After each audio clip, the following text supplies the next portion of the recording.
Good afternoon, everyone. Welcome to the closing program for Broken Boxes, a decade of art, action, and dialogue. It's a bittersweet closing to a very important and powerful exhibition that we've had here at the museum for the past 6 months. So we do have a conversation today with the curators, Josie Lopez and Ginger Dunnill, who will reflect on the exhibition and the programming and the process of putting everything together. But before we get started with them, I'm going to turn it over to Andrew Connors, the director of the museum, to talk a little bit, give some remarks about the exhibition. Thank you, Elizabeth. It's great to have you all here. As Elizabeth said, it is a sad day for us when we close a major exhibition that has done so much to advance the conversation that we need to have in this day and age, now more than ever. Last night at the Albuquerque Museum Foundation's gala, I was honored to be introduced to the director of the New Mexico ACLU, the American Civil Liberties Union. And she was so powerfully moved, Ginger and Josie, Ginger Dunnill and Josie Lopez, the co-curators of this exhibition. She was so powerfully moved by the expressions of these artists in activism and telling the truth and making sure that we see our history, our current situation, and our culture from a deep, evocative perspective. And I so want to thank these two brilliant curators for developing a relationship over the years. And when Ginger said, well, 2024 is the 10th anniversary of Broken Boxes podcast, Josie said, what if we do an exhibition that can highlight only 23 of the so many artists that Ginger has introduced. So I'm honored that so many of you are here today. I'm thrilled to hear Josie and Ginger's 6-month retrospective view of the exhibition and what it meant. This also, I think, was a first for us because every one of the artists that participated in the exhibition also participated in a public program. So it's not just their voice filtered through the voice of the curators, but it's actually the artist activists that got to present themselves live to our community here in Albuquerque. And that was deeply powerful. What I do want to say, I have to say, if you are a fan of Doge, please close your ears right now, or you may want to leave. But now is not the time for us to remain silent. Now is the time when we, in a city that encourages free speech, in a state that encourages free speech, we need to speak out against injustice.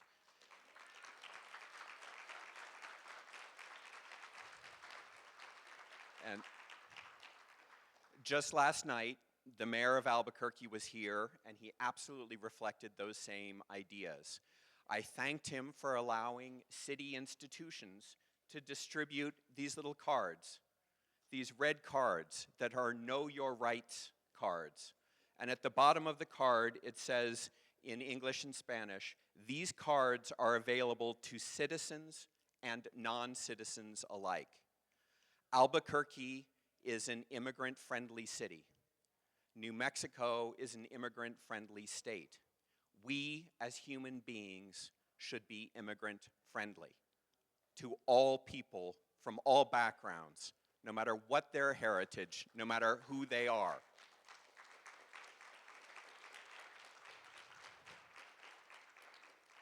And I've heard some people say, Andrew, aren't you afraid of saying things like this now? Not in Albuquerque, not in New Mexico. We cannot be afraid. We have to speak out against what's going on in our country. And along those lines, I hope that you will take another spin through this exhibition and see, as the American Civil Liberties Union of New Mexico has seen in this exhibition, the voices of so many powerful individuals that tell us their truth. And hopefully by telling us their truth, we can gain a greater confidence in our own truth. Along those lines, the Albuquerque Museum of Art and History is both art and history. And I hope that even though this powerful exhibition is closing now, I hope that you will pick up one of our annual exhibition schedules at the front desk so that you can see what sort of programming the Albuquerque Museum is bringing to our communities. Please pick up one of these, take it home, and look at it.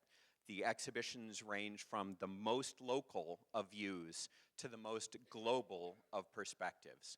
And that's what we get to do at the Albuquerque Museum, a place that foregrounds and centers truth and personal expression and personal stories. So it is nothing more than a thrill to introduce Ginger Dunnill and Josie Lopez to talk about their powerful exhibition. And after this talk, please do spend more time in the gallery hearing the voices of these powerful individuals. Thank you so much for being here today.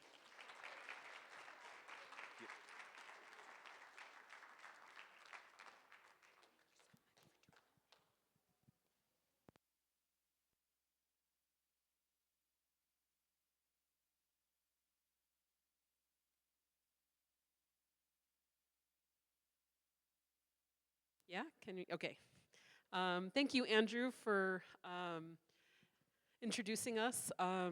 Ginger and I started talking about this project, as Andrew pointed out, several years ago, and we're going to share a little bit about what it is that brought us to this project and why it is that we decided that we wanted to work together to do something pretty special, in the sense that we were faced with problem solving how to turn a podcast into an exhibit, because those are our two special powers.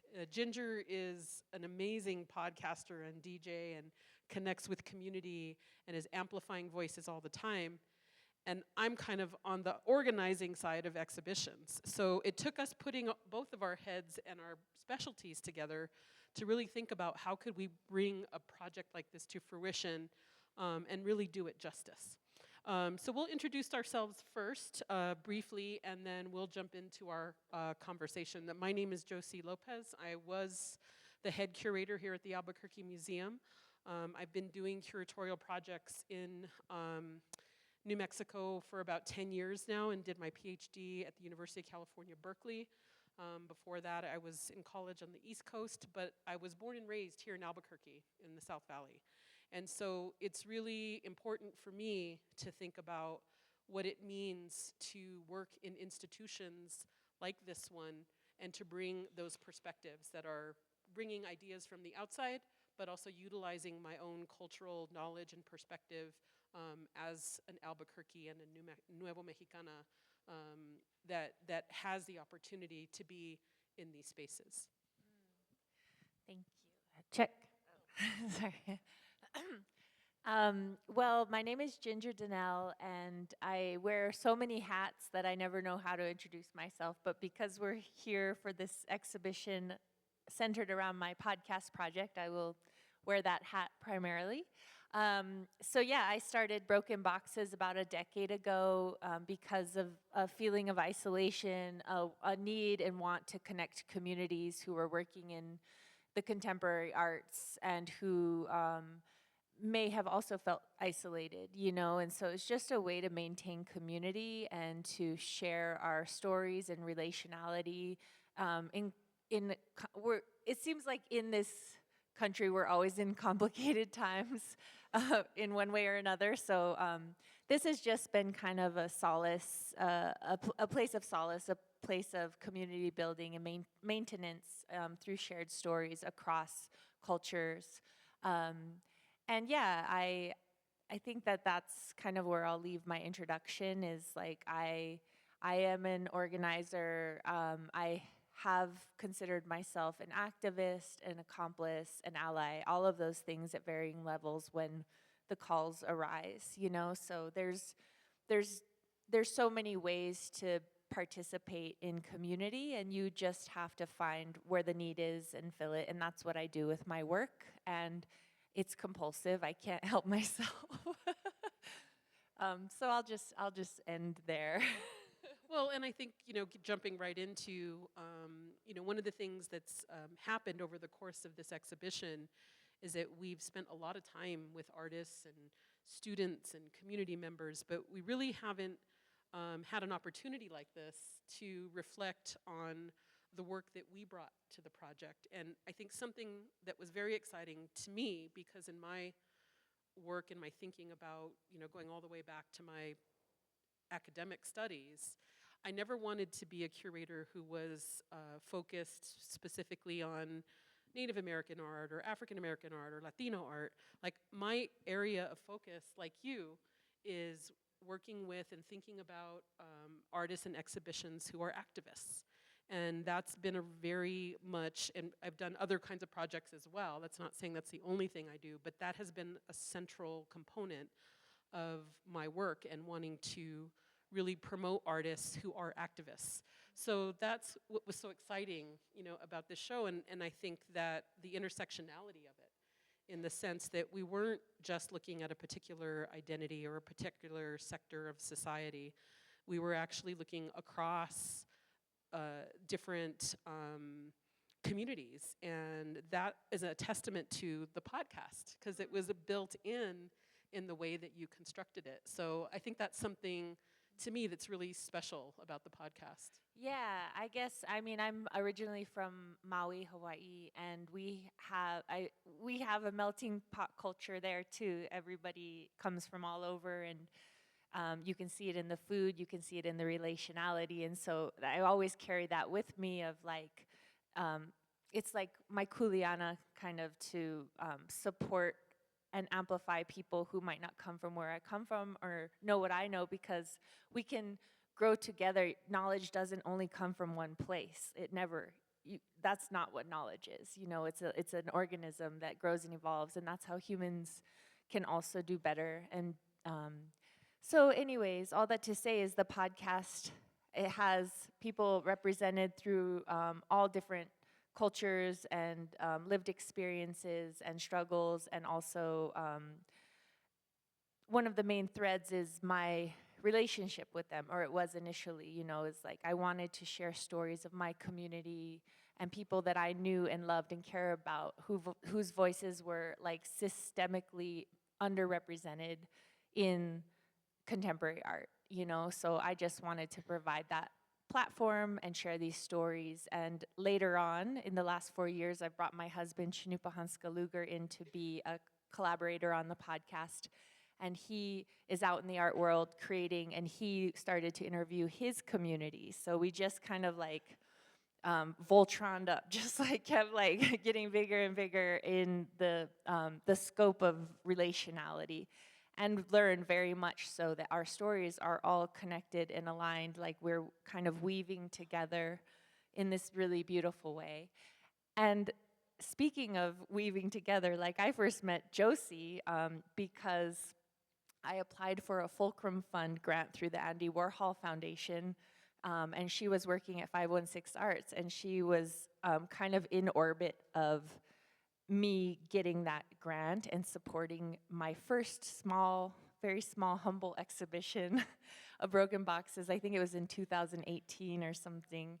And she just has always been a big supporter and advocate of my work. And just the fact that I'm kind of dismantling silos and toxic individualism in what I do. And she comes from this curatorial background that could see its importance and its need in institutions like the Albuquerque Museum. So we started our relationship there with her support for broken boxes.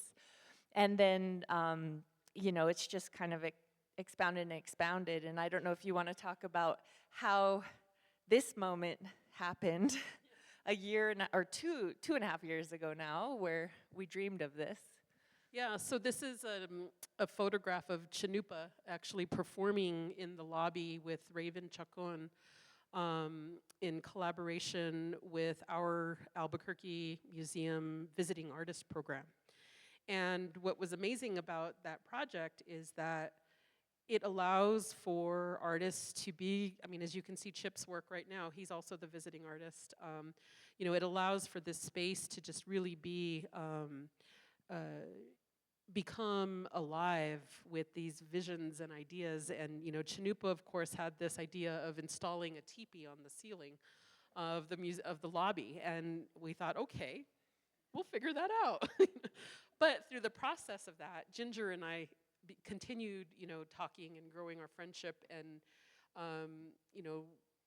really understanding that our thinking and our way of working was very much aligned, and how could we utilize the skills that we had both honed to actually create something that was bigger than our individual practices in the terms of an exhibition. So this was kind of where we started scheming, was literally the installation of the... We're like right behind there scheming about this exhibition. Yeah, and you can see Raven here is performing. And that's another, we'll talk more about engaging with our own local community as well in a little bit. So I wanted to introduce, just give you a sense of what we were thinking about in terms of the curatorial practice. And this goes back to my earliest days of research, when I was actually looking at a 19th century Mexican lithographer who was doing political satire in Mexico City. And what really intrigued me about that research and the work that I was doing there is that I came up with this sense of, like, what is it about this particular artist that he's pushing the boundaries in such a way that his work actually has agency. He's not just reflecting the political conversation, he's taking part in shaping that political conversation. And so it took me a lot of years, but eventually to come up with this idea of, like, well, how does that function? How does art actually function in that way? How can it be an agent of change? How can it have agency in different ways? And so this is kind of a very loose framework of how I thought about it, and these were the things that I identified in that particular artist, and what I keep identifying again and again and again when I'm looking at contemporary art as well. And so this idea of historical specificity, inhabiting other genres, revealing underlying truths, and reflecting on a universal relevance that has a broader impact in society. So I'm just going to walk through a couple of different artists in the show and to kind of show you how this framework actually operates, right? So this is Christine Howard Sandoval's work. And when you look at it, it looks beautiful, it's elegant, it's very understated, but it's extremely activist. And you don't know that unless you actually really think about and look at her practice. So she was engaging with the land, and particularly, specifically, water in the part of Los Angeles where her family, her ancestral family roots were based in that area. And so she was doing all this incredibly deep research in understanding how water in LA is utilized, how it's been mismanaged in some ways because of the way that dams and other technologies have been used to disrupt those natural systems. And so you see in her work that she's actually collecting the material, the actual physical material of the land, and she's transforming it by using fire and water and all kinds of interesting processes. So again, going back to that framework, here's an artwork that is historically specific.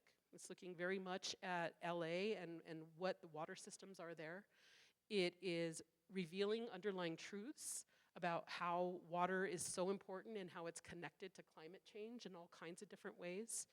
And she's also has this broader universal message. So one of the things that Ginger and I were talking about just this morning is that almost every single work in the show today seems even more relevant than it did when we started.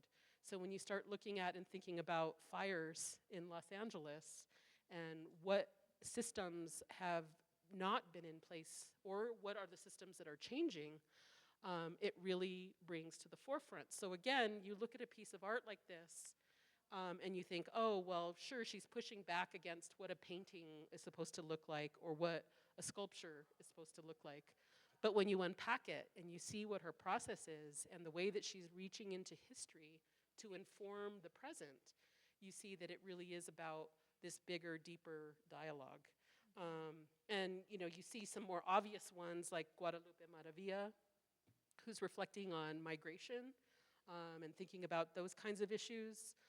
Also thinking about migration and immigration, you see Saday's work that's included, and people like Natalie Ball and Castles. And I don't know, Ginger, if you wanted to go a little bit into any one of these, or if...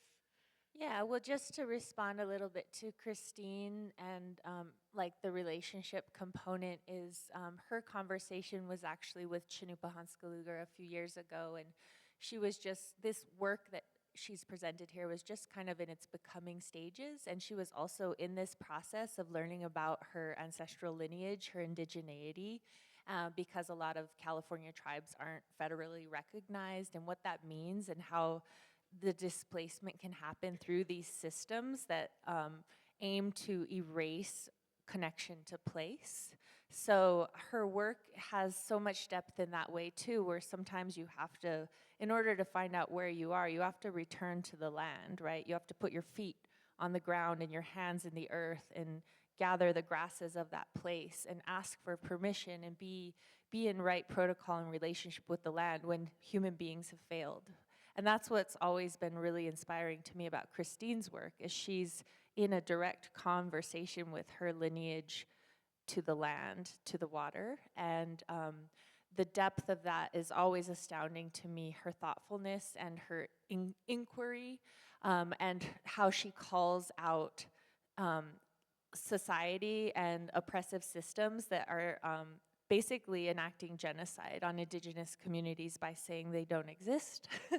And all that is in this beautiful, like very like modernist approach to a wall piece. And that's what I love about the podcast, is its long format. It allows for conversations to happen.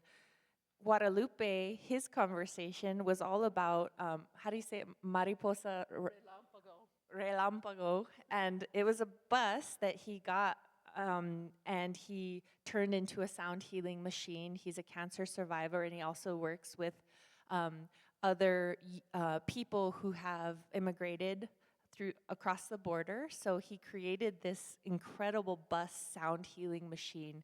And the whole conversation, it's like a 2-hour-long conversation, is his story about like meeting with elders at the rims of volcanoes and like having the border patrol like deny the school buses entry. So, it's just like this wild experience.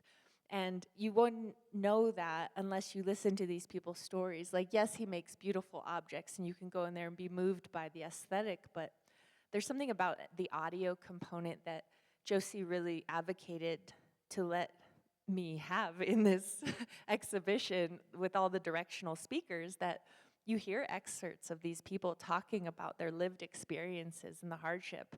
And then if you want to know more, there's thousands of hours of conversations on the podcast. And we did our best to embed them with the works, right? Yeah, and I think too there was another level of, and we'll talk about this more later when we come back to reciprocity, but just so that you get a sense of like how deeply committed these artists were to the project, and that's a testament to the relationships that Ginger built. There's no way that we could have brought the caliber of these artists to Albuquerque in the way that we did, with the full buy-in in terms of the programming and all the catalog. I mean, we were asking them for a lot. But that really is a testament to, to Ginger's podcast and the relationship and the community that they've built. So we're not just talking about each artist and the community that they're engaging with in their own, wherever they live. We're also talking about another layer of community, which is the podcast itself. So for Guadalupe, he was very insistent in being here because the mural that you see behind the what are these called? They're healing. Yeah, they're sound healing instruments. Yeah. But no, they're called disease throwers. Sorry, got it. Yeah. Disease throwers. And so we actually were able to partner him with someone who also was a cancer survivor, who's also works with Encuentro, which is one of the local Albuquerque community programs, which is one of really an incredible program that supports specifically women and women who are also immigrating to Albuquerque and in some cases, are seeking asylum here. And so we were able, and he did a whole day where he went to Encuentro and he got to see the programs that they're doing there. And then he came back and did the mural with Guadalupe, who's also, her name was also Guadalupe, where they collaborated on this. So just that level of care, and then in the evening, doing a sound healing session that some of us on staff even got to participate in, which was incredibly moving and special. And so it's this level of engagement that each of the artists is really bringing to the project. And I think I'm a little bit off of my framework now and getting into the programming overview, but I think that we'll keep going. But I do want to talk a little bit about, and actually, Ginger, this is when you should talk about, is Castle's piece, because the other thing that was interesting is that we were able to utilize this exhibition to collaborate across institutions in New Mexico. So Castles actually had a solo show at Site Santa Fe around the same time that we were working on our exhibit. And so we were really lucky that we were able to get this incredibly powerful installation that Castles made, even when they were having to provide massive amounts of work, to Site Santa Fe for their program. Yeah, Brandy, who's the curator at Site Santa Fe, is a dear friend, and we found out that we were both kind of like bringing Castles to New Mexico at the same time. And also, Castles is such a chronic collaborator. We were all like, how can we intersect the institutions? And so we actually had like a physical defense course for queer and trans community members in New Mexico, and we did one here in Albuquerque and one in Santa Fe. And it was a free class, and it was just some basic self-defense training and mindfulness around like body relationality in like how to protect yourself. And Castle's work in this museum felt really radical to me because, the queer and trans body is so demonized in our society, and I mean, extremely so at this moment, that it felt like this really radical act to bring Monument Push to the Albuquerque Museum, to see that, to see the beauty in trans visibility and the beauty in like standing up and advocating for wholeness of an identity that is under so much attack.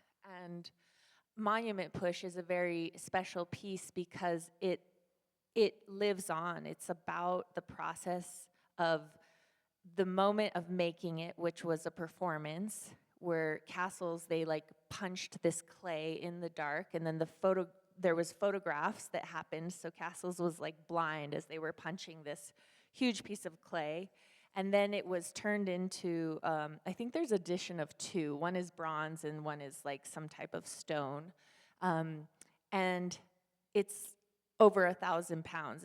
I mean, it's very heavy. And then they did a performative action in, I think it was Omaha, Nebraska, which is a very red state. It's like very anti-queer and trans. And they did this Monument Push where they invited queer community from around the region to push this work down the original Pride route in Nebraska and Omaha.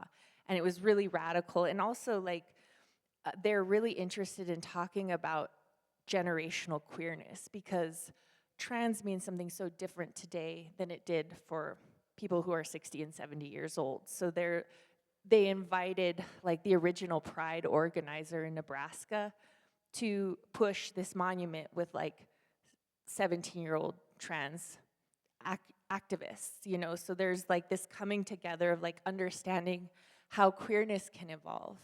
And this speaks to that. And then all of the people standing in the background are witnessing Castles beat and punch this clay. And you see their reaction to the action that's happening, and then you see the results. So there's just so much depth. And this piece always makes me tear up because it was the first piece I learned about Castle's work. And it just moved me so much that there's a way to like assert your visibility, to share feeling a different way about a shared identity, and to still come together and move towards resolution and care within communities. You know, like it feels like it's an anti-lateral violence piece in this really beautiful way. As much as it's like standing up for trans rights, it's also standing up for the kaleidoscopic visioning of what trans and queer people can be. And it feels radical because we have like full frontal trans nudity in the Albuquerque Museum. Like that just feels very empowering to me that we can push this space to like allow for depth. And I think part of our process in selecting work, because Ginger has interviewed hundreds of artists, and so it was really an interesting process to narrow down like who were the artists that we're going to be able to bring in. And, what you experience in the gallery are these incredible installations, but then there's a whole other part of the exhibition which is in the video room. So we were able to include something like 23 artists from the podcast by incorporating a whole other level of video work that are standalone art projects themselves. And so that brought us back to that same question of like, how do we continue to amplify the voices that have already been amplified through the podcast, but now providing that physical platform for that artwork, to be shown. So this is a long-winded explanation, but you get a sense that we didn't come at this of like just, oh, let's pick some things that look nice and put them in the gallery. It was a very much a framework that we were coming from, and understanding that the artists with their work in their own communities are activists, and how can we really incorporate that into a museum exhibition. And of course, this is Chanupa Hanska Luger's work. This was just the last example of, an artist who is reaching back into history to really think about and reflect on the harm and the experience that Indigenous people have endured in this country. And also, little fun fact about this piece is this is a old desk from IAIA that somehow made its way to our house and studio, and we've had it for about a decade, and it was just waiting for this moment to premiere at the Albuquerque Museum. So that's and we didn't know we were going to get new work from Chanupa. Yeah, definitely. We thought it was going to be, this is part of a broader series that he's done relating to the various series that he's done that's Future Ancestral Technologies, which is also part of the series which our Upside Down Teepee was included in. So this is another artist who's working across series and mediums of work, but always really interrogating, again, understanding that time isn't linear. I was just talking to Ginger about this because I just wrote on another project that Chanupa's doing on the buffalo, and the title of that essay is Transmission from the Future. And he talks about how the buffalo is speaking to us from the past, but it's also at the same time a transmission from the future. And so this idea of breaking linear time was also something that we were really talking about and thinking about across all of these projects. One of the moments that I think was a little bit challenging for me is that in my curatorial mind, I think of an exhibition like an essay. I'm going to make an argument, and I'm going to use each artist to prove whatever it is that I'm trying to say about that particular body of work. And so I had all these neat little sections, and Ginger came in and she said, this just isn't feeling right. Like, why are we trying to put the artists back into the boxes? Like, we need to, the title is Broken Boxes. We need to break out of these boxes. So that's when the framework actually became more important, because it actually freed us from having to create these, well, they were really cute. There was like land and spirituality and like community and mothers, and there were all these wonderful categories. But what we realized is that they were just overlapping, right? Because every artist was doing these incredibly complex projects that they could have fit into many of those sections. So how do we approach it in a way that allows each artist to be centered in their own voice while at the same time, connecting with each other? So the other really important component of this project is that it wasn't just an exhibit. We really wanted to expand the programming. We were lucky to get a grant from the National Endowment for the Humanities as well as an Andy Warhol Foundation grant. So we were able to pay to bring most, not all, but most of the artists, sorry Andrew, to do programs here in Albuquerque. And then we were also able to do this incredible catalog. And before we jump into the programming, I actually want Ginger to talk about the catalog because she had such a hands-on, incredible approach to making this book that she was on the phone with UNM Press, I think every day up until our last drop-dead deadline, talking about... And I still had edits after that. Yeah. So talk about that a little bit, the process of the catalog. It was really fun for me. I've helped with several books over the course of Chanupa's practice because I'm his studio director, and I've also worked on other books supporting other artists that I work with. So I kind of understood how it worked a little bit, and just going over everything with a fine-tooth comb, because these aren't only artists in this exhibition, these are my friends in my community, and I'm accountable to representing them appropriately. And so it meant so much more to me than just any old project. It was like, if I misrepresent them or misspeak on their behalf, like, it could ruin a friendship. And these are people that I rely on to be in community with, and we rely on each other. So I really took it seriously. And what was so beautiful about the team at UNM Press is they let go of control a lot, and they were excited to experience a new way of making a catalog. I don't even consider this a catalog. It's like an art book. It's like a record of our time, and they really went with me on that journey. And Josie also, like, everybody really supported this, like, we're breaking the box, we're breaking the mold in every single part, and the catalog means so much to me. And it was also, like, named, like, one of the top 30 art books of 2024, so it's like got people's juices flowing, and for like a Albuquerque Museum, UNM Press publication, they really challenged themselves to do something different, and I think that's really important and really exciting to me, just coming in and being invited into this space. Well, and also I think we were faced with, when you do a publication, it's usually, we're submitting the text a year out before some of the artists had even finished their work. Amaryllis did a completely different artwork, which is stunning. If you haven't seen it, go in there and look at it.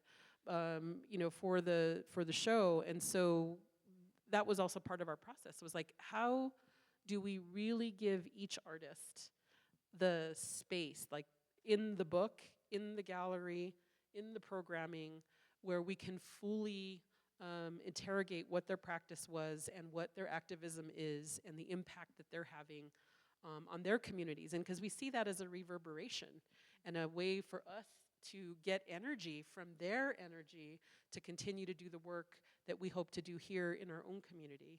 Yeah, and just to speak on that, like, I'm just thinking about, we had transcribed all the podcasts of these people's words, and then I condensed them, and William and Magali, who work at the museum, really helped to kind of go through and make sure that everything was accurate and appropriate, and then we consolidated that. So in the book as well, it's all in the artist's own words primarily. Like, we're not speaking on their behalf, and which is really empowering, I feel like, for an art book.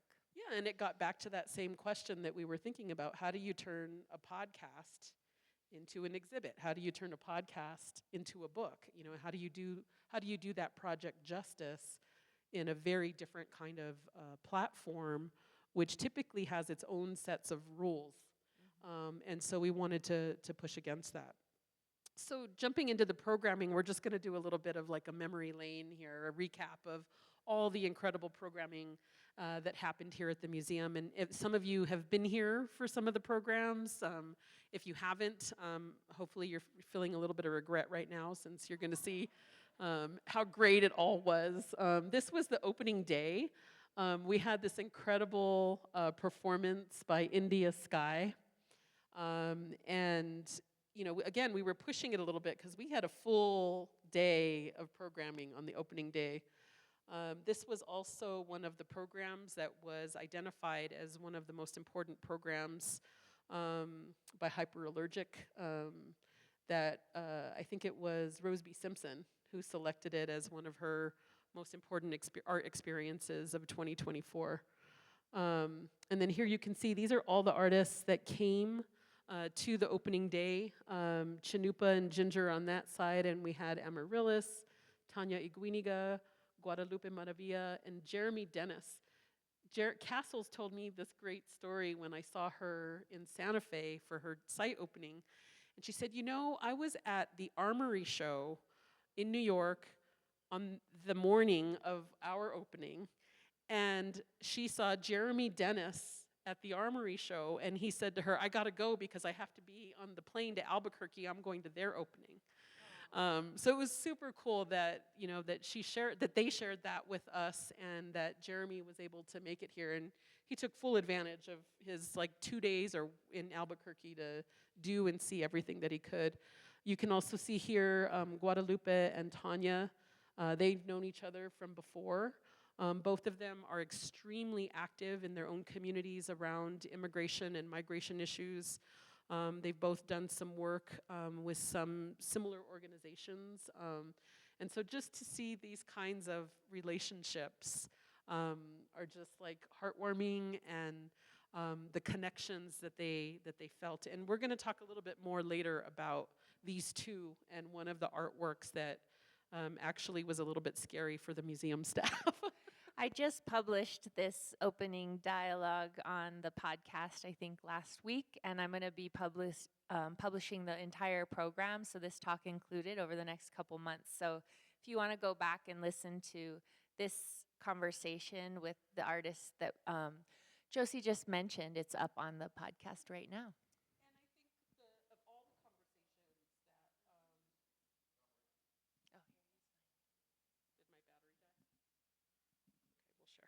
Of all the conversations that were had, one thing that struck me the most is how vulnerable and personal each artist was with our audiences. Like, they were talking about everything from their own activism to mental health to being, you know, Sterling opening up about what does it mean to make this incredible work that he makes in film and television, and how that is something that, you know, once he's made it, it belongs to the world, and people are going to interpret it how they're going to interpret it. So these really vulnerable conversations that were very introspective about their work and their activism. You see old friends here. Nikisha Breeze is an artist that I really feel is really special for New Mexico, and she wasn't even in the show, but she came here to support her good friends that were in the show. We had a concert with Motto, which was so much fun.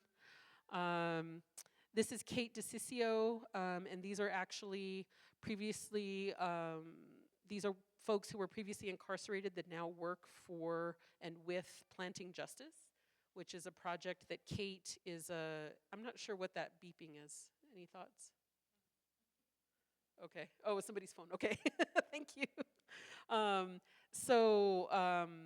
Yeah, so we were able to bring, this is Raven and Laura Ortman performing. I'll let Ginger narrate some of these. Yeah, and we had a beautiful talk between Joseph M. Pierce and Christine Howard Sandoval, who we were talking about Christine's work earlier.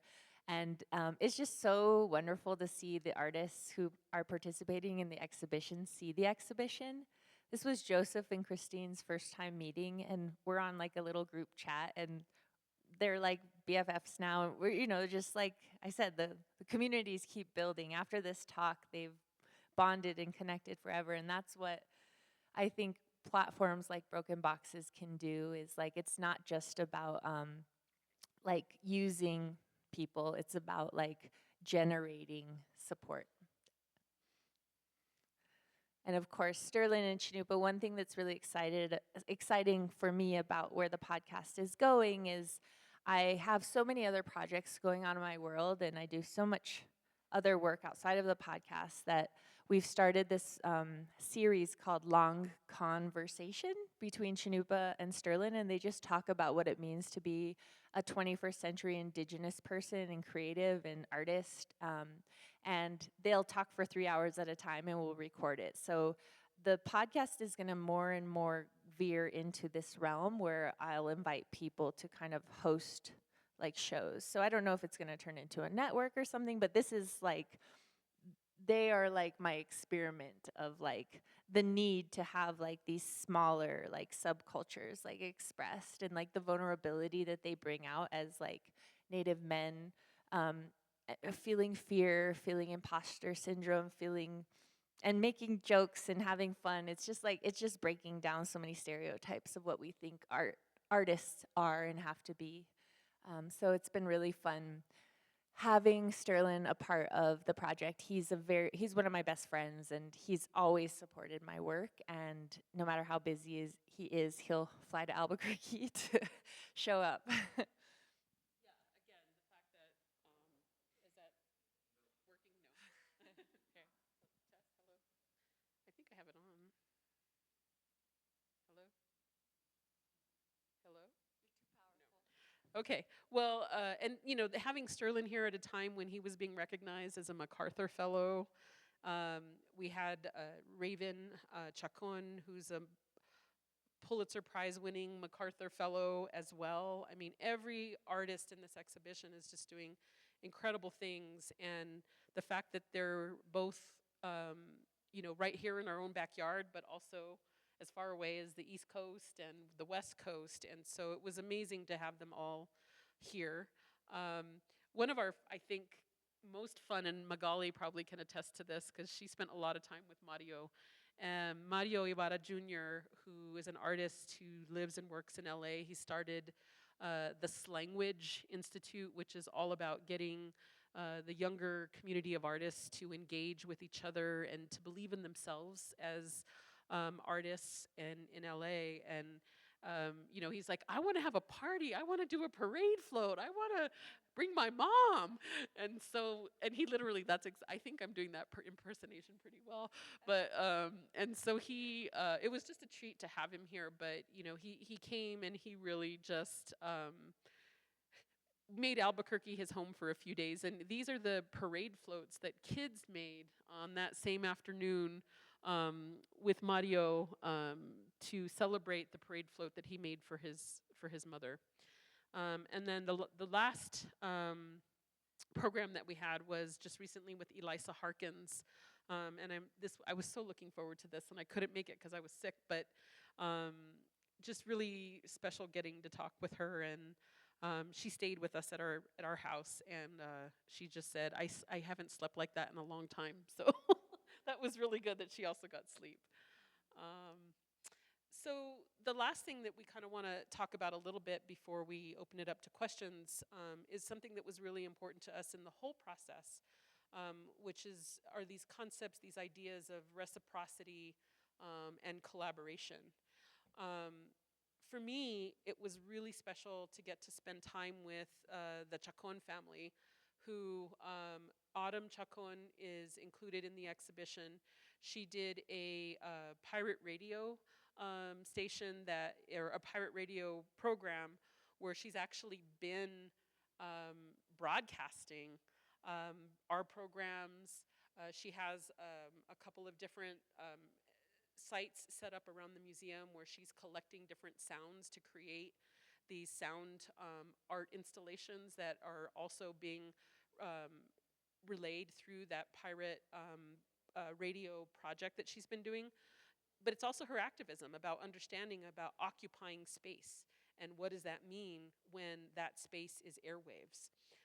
And so just hearing like how she's thinking about low tech and the high tech at the same time was really great. And but Raven and Autumn and Nani Chacon, they're all brothers and sisters. Their mom was here. We had a day where we had all the moms, I think, came. Chinupa's mom was here. Mario's mom was here. And so that kind of not only reaching out and bringing people in from around the country, but also celebrating the artists and the community activists that are right here in our own backyard. To me, that was really special. We had a couple of different projects that were actually collaborations between artists. Yeah, this is a project that's really dear to my heart because it's Chinupa Hanska Luger, my husband, and Marie Watt, my dear friend. And it was during the pandemic, and they were invited to do a dual show at the Denver Art Museum because they both work with social collaboration often. And this is the piece that they devised to create, and it was a call to stitch a saying or something important to a person on a bandana and send it to the artist to create the pelt of this massive wolf, this she-wolf, and you'll see her in the exhibition. But it was during the pandemic, and we were all in a pod, and we stayed at Camp Colton in, outside of Portland, Oregon. C3 Collective is this organization that supports both Chinupa and Marie's work, and they have some acreage, and we all kind of tucked away in a forest, like for 2 sessions of like 2 and 3 weeks at a time, while Marie and Chinupa made this piece. And it was one of the most special and healing times during the pandemic, where everything was so isolating, especially like opening up these packages of bandanas from all over the world and seeing the messages and reading the hopefulness and also the sorrow in humanity's hearts. So this piece is very special, and it really does speak to the collaboration of the artists in the show in such a deep way. I think, yeah, okay. This is Tanya Iguiniga's work, and she is so special as a human being. I mean, she's one of the favorite people in this whole project that I met. She just has this incredible energy, but we didn't really know what we were getting from her. We knew that she was gonna make gifts. So like 24 hours before like we literally. Our poor registrar, I don't know, I don't think Mira's here today, but I owe her some like big hugs and things because she was really nervous about this one. But Tanya decided that she wanted to make gifts for the other artists, and that was gonna be what she was gonna show in this exhibition. And so I think I had, or maybe I didn't get Chinupa's, yeah, there we go. So this work, the first piece that you see here is actually something that she created for Chinupa. And he made these clay, would you say pendants? Yeah, they're kind of like amulets or discs. Yeah, that are incorporated into it. She made this protective harness that you see here for castles. And then she also made this rosary for Guadalupe. Now, when she told us that she was going to send us a rosary, we had like a little case set up to put the rosary in the case. And so our team opens up the box and they start pulling out this 40-foot long rosary. 40-foot long rosary. So when Guadalupe was here and they both came for the opening and she presented it to him, he said, "Tanya, I live in a New York City apartment. What am I going to do with this?" She was like, "All the medicine for you, my dear friend." Yeah. So we'll see what happens there. But this is her work again. She reached out to these specific artists who were near and dear to her, and she wanted her work to be a gift to them. And therefore reflecting on their practice and their communities as a way to really... yeah, it shows the commitment that we all have to each other as friends, as people who are on the planet together at this time. It's just, this show is such a testament to care There were several artists who came and worked with us to create their installations. You see Kate here back with our fabrication team. I'm just going to do a few thank yous as we go through these. Our fabrication team really helped her to create the installation. Sherwin Gahate and Stefan Hutchins, and in particular, were really involved in helping with that. We got brand new work again from Amaryllis. Mario created his site-specific parade float that was an homage to his mom, who was a union activist in Wilmington, California, which is actually known as being one of the most historically labor activism central places in the country. And so again, going back to that framework of looking at the history, honoring his mom, but also telling these broader universal stories about Latino communities and Latino identity, that is very much a part of his practice and the way that he sees the world. The other idea of reciprocity is, we wanted there to be some way that people were engaging in this room, because this is usually where we have educational kinds of activities that happen. So creating a place where people could make flowers and leave their flowers on the parade float was something that, and specifically that Mario said, I love that idea of reciprocity. Leave something and hopefully take this message of love and appreciation and celebration and activism, with you. And then this is Chip Thomas again. We activated our lobby to incorporate the visiting artist program. And he collaborated with other artists for Sabrina Manygoats, and I've forgotten the technician's name who actually worked with him to create the sound. Yeah, it's on the wall label. Yeah. I didn't think I met him in person, Yeah. but they were incredible and so supportive of Chip's vision. And Chip and Kate were good friends. There were just all these levels of friendship. Yeah, I met Kate DeCiccio through Chip Thomas, through Chanupa, yeah. Yeah. So just incredible layers. Again, this was Chip. I think Sherwin made the most friends. He really engaged with all of the artists and wanted to know their stories. And I just felt really special that our staff was also having the opportunity to meet incredible people. And then the last piece here is actually a work that was created by Raven Chacon when he and Chanupa were in Standing Rock. Yeah, Chanupa's from, his dad's side is from Standing Rock, and so during the, when the water protectors were standing up against the Dakota Access Pipeline crossing the Missouri River, we went up a dozen times and brought supplies and did whatever we could to support the community, and one of the times Raven was like, let me go up. So Chanupa took him up there, and Raven, of course, is an audiophile, so he just recorded everything and created, I think, a few pieces of work, but this was one really interesting piece, and it, when it came out, it was really nice to see the impact that it was able to have on people visualizing and hearing that moment in new ways, especially people who weren't allowed to be there. The silence is deafening, and the surveillance was so intense. Chanupa speaks to it in a lot of his work too.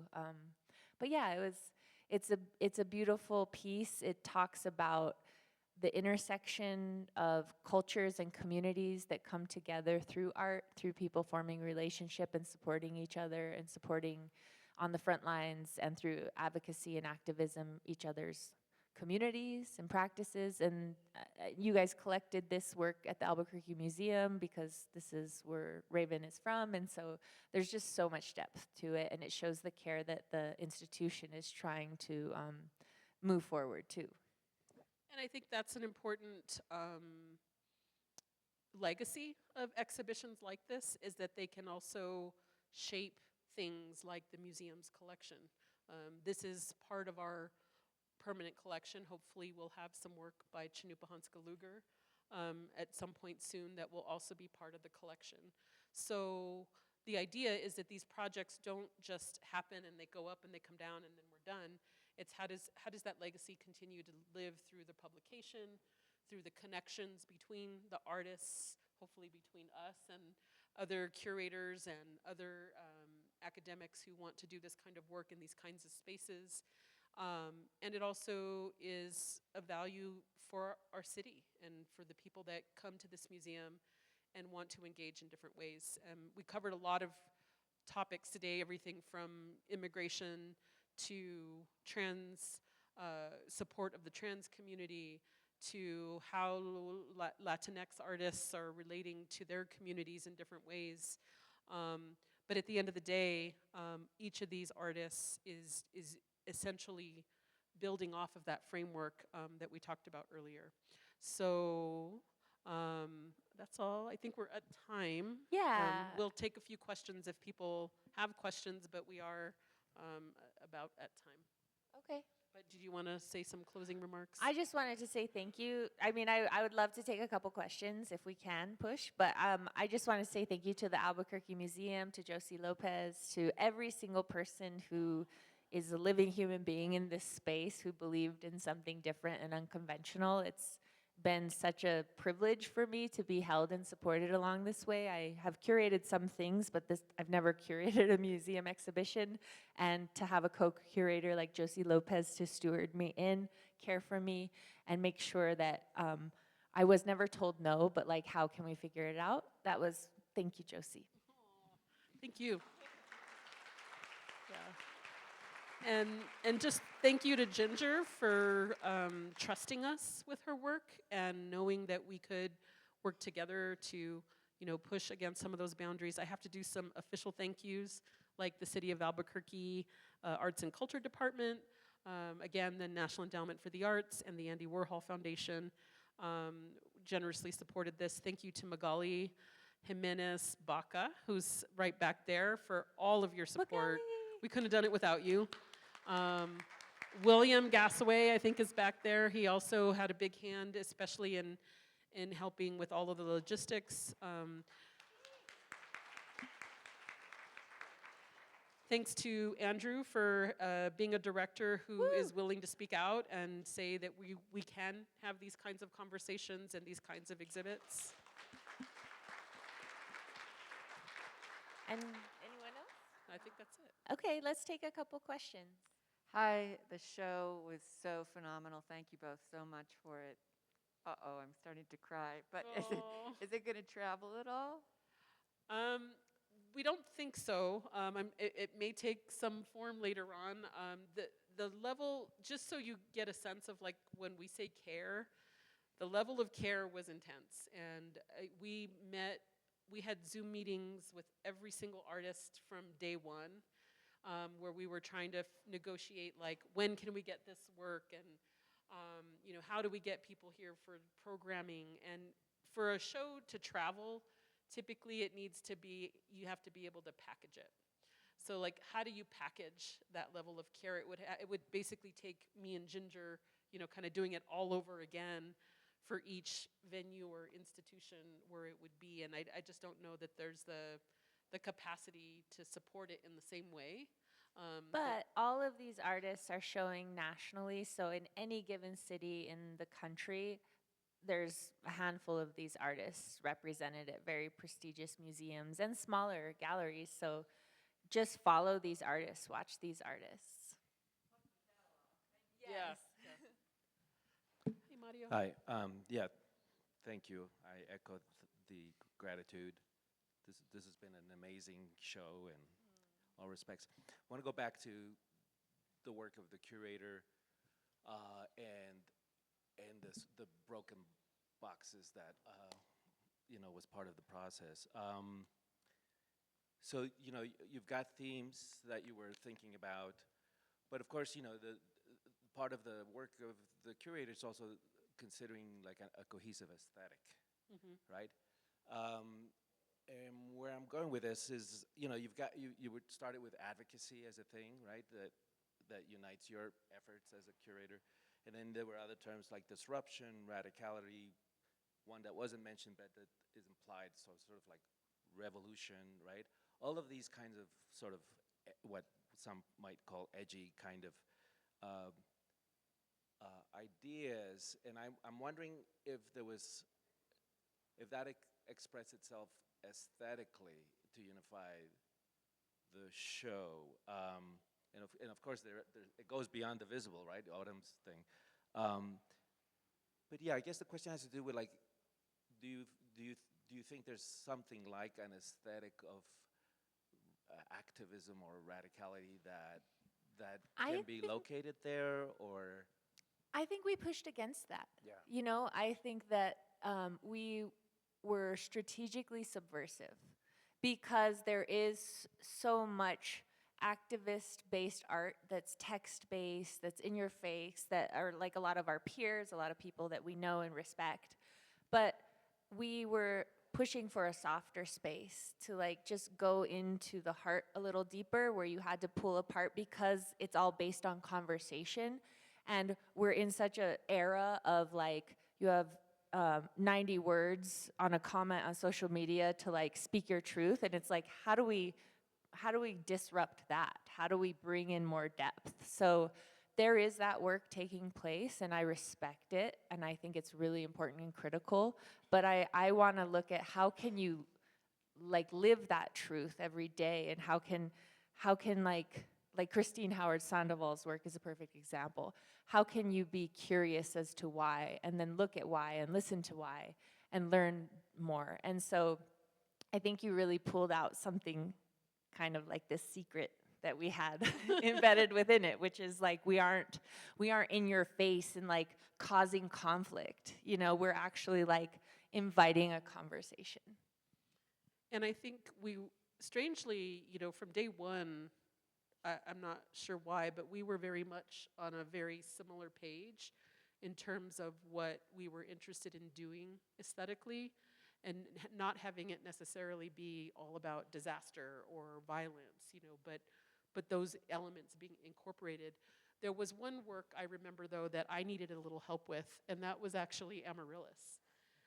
Because I was looking at all the pink, you know, sparkly materials that she's using in her work, and I was thinking, oh, come on, you know, that's not, you know, I love when you look at Chanupa's work, for example, and there's just this incredible, like, craftsmanship, like that, oh, I'm a sucker for that. And so that was a way that I was actually open to Ginger kind of saying, no, this is really important, and this is why, and getting into that concept of world building. That was another really key element of the artwork that you see as a body in the exhibition, is that they're all thinking about and looking at how do we create a better world. And also how material, like for Amaryllis, for example, culturally classed materials, like materials that are deemed femme or like too much or too extra, as actually like a form of activism in itself. You know, it's like why is glitter too extra? Like it's just kind of like bringing queerness right to the forefront. I have a question related to the community of artists in this exhibit. I was privileged to lead a lot of tours and really engage with visitors, so I could see the impact on them and what they were thinking and what they were feeling. I have a hunch that there is an impact on the artists from having their work here, and if so, I would be interested in knowing some of the impact on those people as well. Yeah, well, I've gotten half a dozen messages today, like with tear face emojis.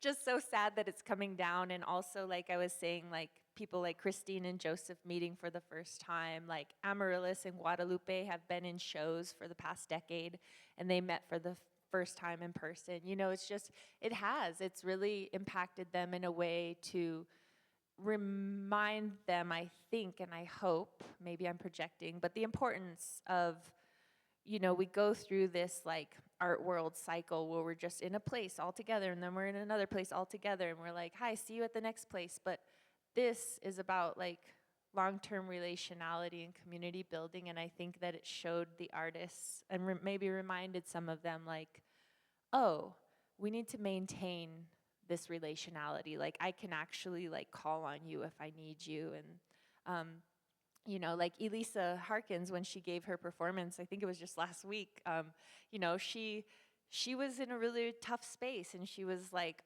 I don't even know if I can do this. And we just had to like be like, you can do this, girl.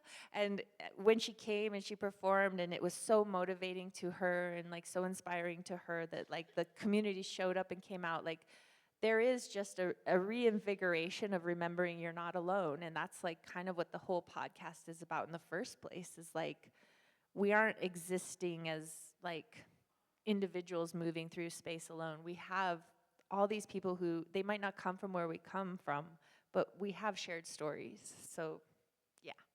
And having been part of so many lunches, and I don't know how many quesos we got at Church Street, and Love that you know, queso.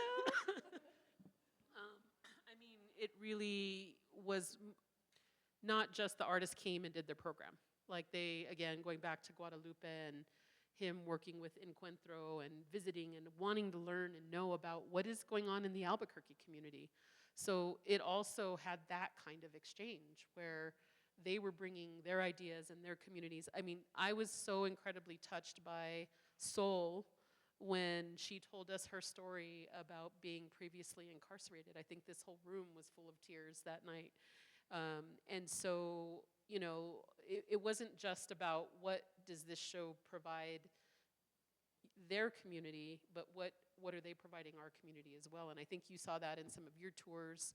Definitely saw that in some of the tours and groups that have come through the exhibition. It was really great having, you know, Mario's group with IAIA come through, where you know, I learned some things about some of the artwork that they were reflecting on through their own cultural experiences. And having Raven and Autumn join us for that visit was also really special. So there were all kinds of things that happened that weren't formal, they weren't big programs, but they were people connecting. Yeah, and the Chacones like adopted Mario.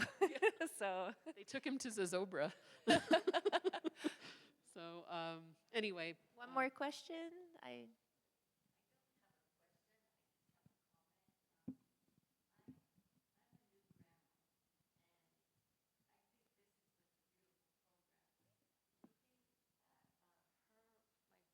grand, oh, thank you.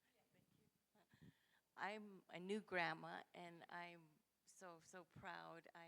I think that this is a very special program. I see myself breaking, boxes and showing the baby, how to listen to her, see her views, and um, I just see beauty on what you've shown. Thank you. Thank you.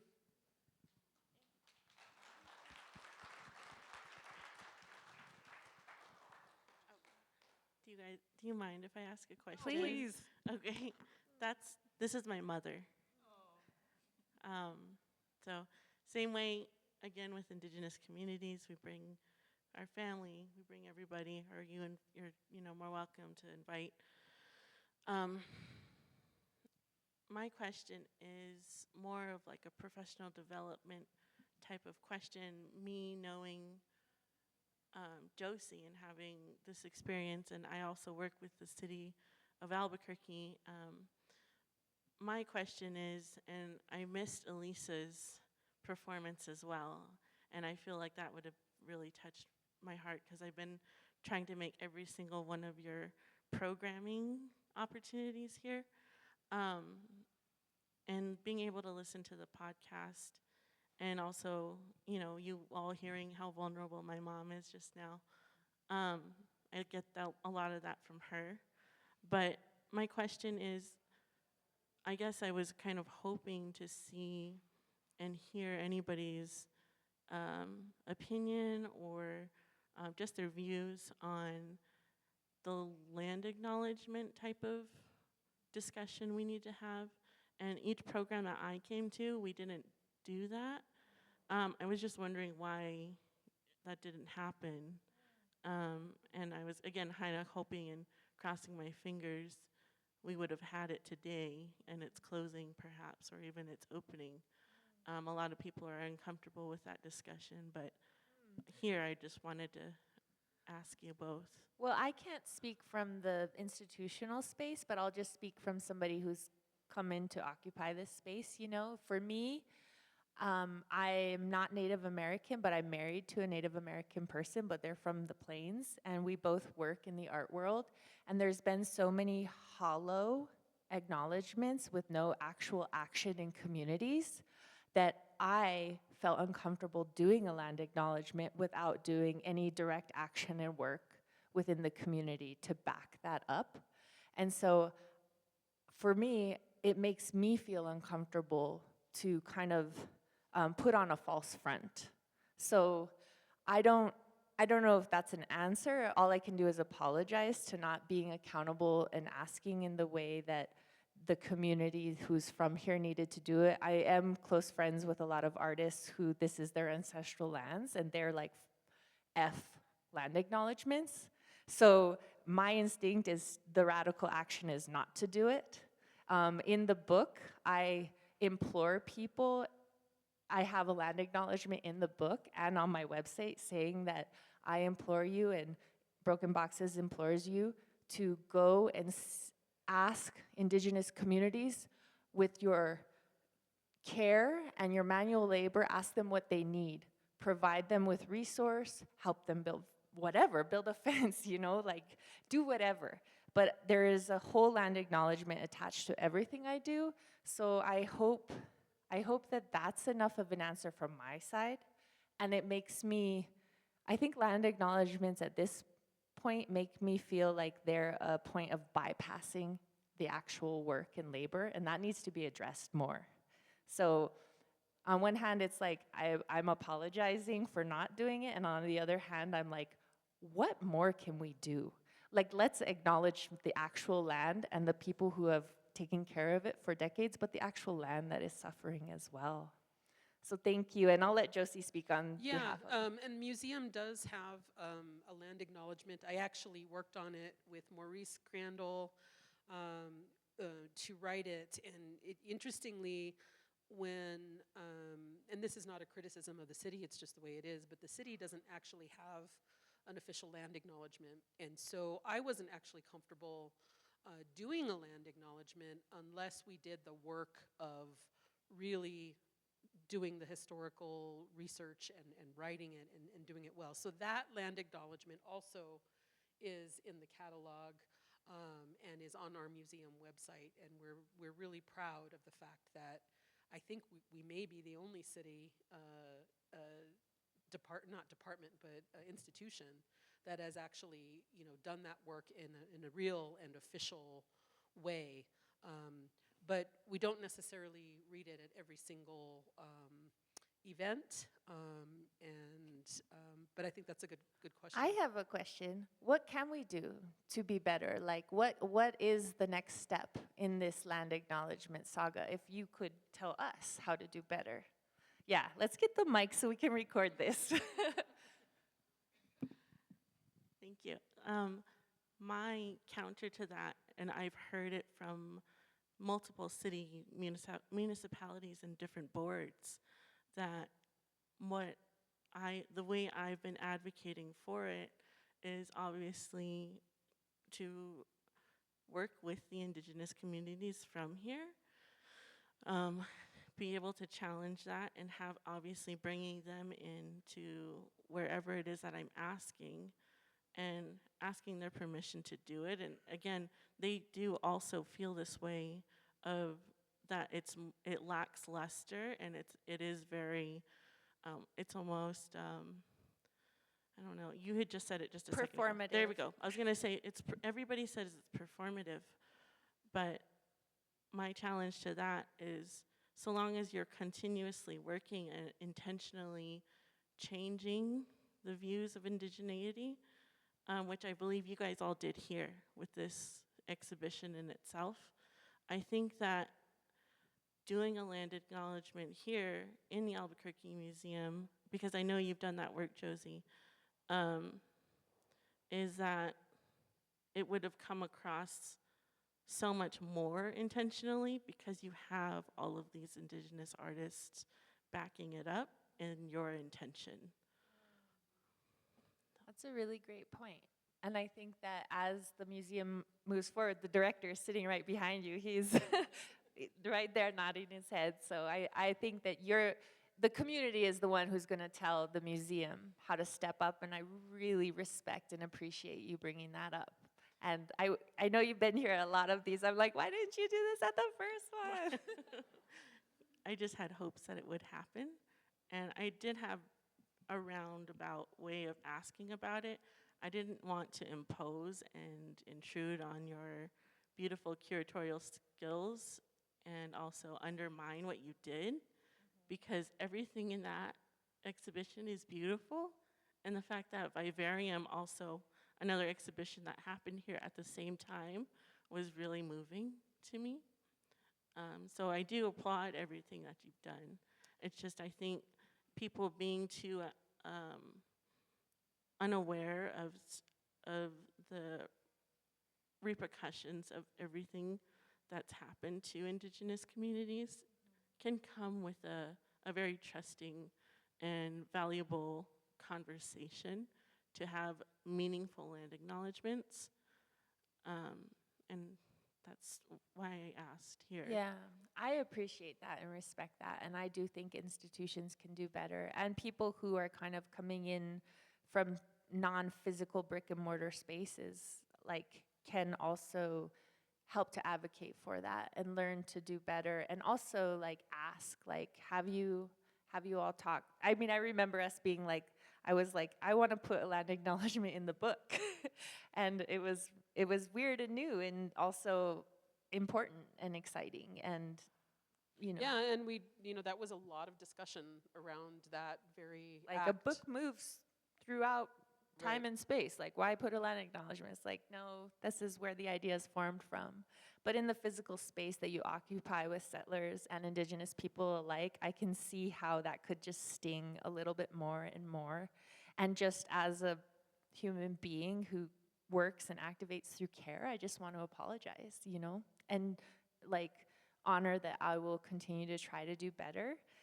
Even if it doesn't result in a land acknowledgement that I'm able to give, just continue to listen and help other people to understand what they can do better, So I apologize, and I also thank you. Thank you both very much. I just want to also, say, again, everything you did, I know you took with care, and I just wish that, again, with this background of it, it would have opened up the conversation more. So I just want to thank you. Thank you. Thank you.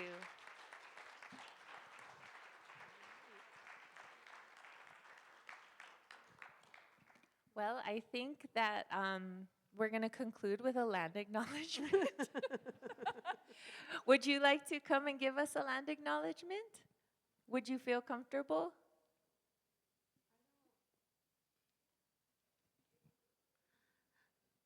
We could end in a good way. I don't know what your land acknowledgement is, but I could read you mine. But I would love to hear from you, too. I would love to hear yours. I actually developed a few of them on my own, but again, I'll be actually doing one here later in the month. But again, I don't want it to feel No, I like this. forced here. So if you read yours, I would just love to. I'll show you yours if you show. Yeah, or I'll show you yours. mine if you show me yours. Exactly. Okay. Let me pull up the Broken Boxes one. Okay. It's not of this place because we travel all over the country, but it's more of the intention. Yeah.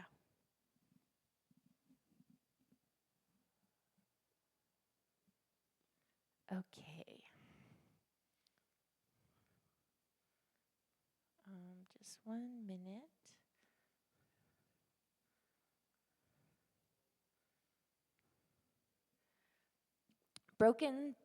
Excuse me. Broken Boxes charges our listeners with the responsibility of reaching out to the living communities of Indigenous people thriving on the land you occupy, and to invest in their communities with your time, manual labor, and resource, creating relationship and true solidarity. Broken Boxes practices accountability to Indigenous people, land, and more than human relatives, and acknowledges it is time to activate with tangible and supportive actions in accordance to Indigenous communities' leadership to dismantle settler colonialism on the lands we occupy or come from. We respectfully honor and listen to all Indigenous communities whose lands we reside on in the United States and recognize that as we travel for this work, we are often uninvited guests on occupied, unceded, and ancestral lands of over 500 nations Indigenous to North America. We are committed to activating support for Indigenous-led organizations doing important work to further health and wellness, sovereignty, and self-determination of the First People of this land. Thank you. So it's not regionally specific. Well, in the museum's land acknowledgement, we do thank and express that this land was cared for by the Tewa and Tiwa peoples, and we also acknowledge the various Indigenous groups that live within the city of Albuquerque that are not necessarily tribal affiliations, but are citizens of our city. And so there is that acknowledgement with specificity to the groups that occupy or who were stewards of this specific land that we're on right now. Thank you. I was just going to say shout out to Dene Nation and Apache Nations as well as Tiwa and Tewa people of this land. Thank you. Thank you. Thank you for bringing this to a close in a good way.